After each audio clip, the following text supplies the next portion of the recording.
All right, today we're diving into this really powerful idea, and it's all wrapped up in three simple words: discipline equals freedom. This is a framework for action, a way to look at all the challenges life throws at you, inspired by the thinking of Jocko Willink. This isn't about some quick fix, it's about building a real foundation for how you operate. So let's just start with a really basic question, one that gets to the heart of any struggle we have. Why do we fail? I mean, what's really stopping us from getting the things we say we want? Turns out the answer is pretty much the same for all of us. And the answer is, well, you're supposed to. Failure isn't just a possibility on the path to doing something meaningful. It's a flat-out guarantee. You are going to fall short. You're gonna make mistakes. And you know what? Just when you think you've got it figured out, learned your lesson, bam, it's gonna happen again.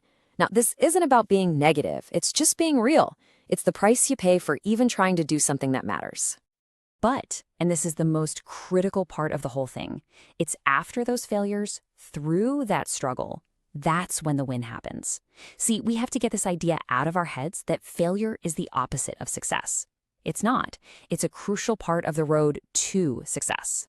Okay, so if failing is just part of the deal, what's the real problem? What's the one thing that guarantees we stay stuck in that failure loop? Well, it's something we create all by ourselves. It's this internal enemy. It's excuses. I mean, what even is an excuse when you break it down? It's basically a story, right? A little lie we tell ourselves to kind of soften the blow when we don't do what we were supposed to do. It makes us feel better for a minute, but that little bit of comfort, it costs us everything in the long run. And that quote, man, it just hits you, doesn't it? Excuses give you that temporary relief, but they kill any chance of real, lasting change. They are the single biggest wall standing between who you are and who you want to be. And come on, we've all heard these, right? Maybe we've even said them. Oh, it wasn't my fault. The timing just wasn't right. You don't understand, my boss is the real problem here. These are the classic stories people tell themselves when they quit. All they do is shift the blame, so we never have to look at the real issue. And because of that, we never find the real solution. Okay, so if excuses are the poison, what's the antidote? There has to be one, right? Well, it takes this total, radical shift in how you see the world. It is the turning point where literally everything can change. The whole solution starts with these two simple words. They're so simple, but man, they are tough to say and actually mean. It's me. The second you stop pointing your finger out at the world, at everyone else, and you turn that finger around and point it right at yourself, that's the moment you take your power back. And that brings us to this core idea: extreme ownership. It's this practice of taking 100% responsibility for everything in your life: your job, your money, your health, your relationships. Every single problem and every single success, it's on you. And look, let's be real for a second. This hurts. It stings the ego big time. Our ego just wants to fight this idea tooth and nail. But if you can push past that initial pain and really, truly accept it, it is the most empowering feeling on earth. Why? Because if you're the problem, that means you're also the solution. A huge part of owning your life is owning your emotions too. It's all about finding that balance. You know, if you have zero emotion, you're just detached, cold.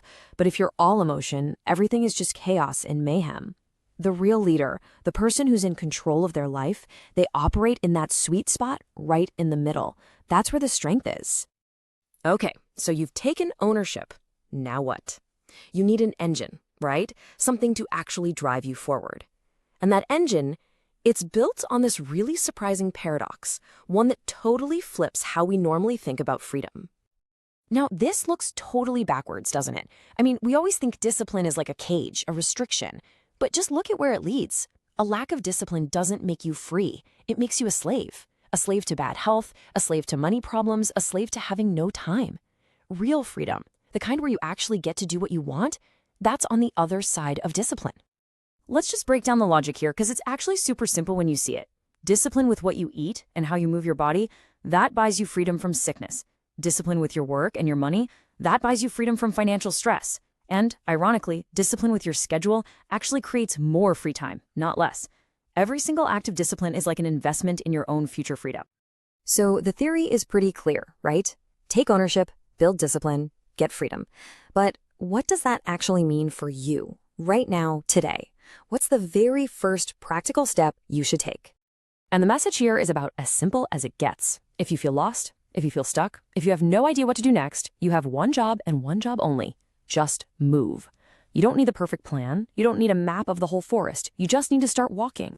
Think about it. Just standing still when you're lost, what does that solve? Absolutely nothing. Your view doesn't change. The situation doesn't magically get better. Inaction is just a slow death. It's waiting around for failure to become permanent. You have to move. And that right there, that's the whole point of this entire philosophy. A life with no challenges, no struggle, that's not really living. It's just existing. The struggle, the failure, the discipline, that's what it means to actually live. It's something you do, not something you just wait for. So, as we wrap this up, the real challenge isn't just listening to this.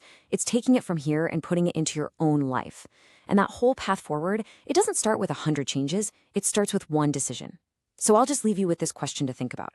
What is the one excuse, that one lie you keep telling yourself that you're going to leave behind starting today?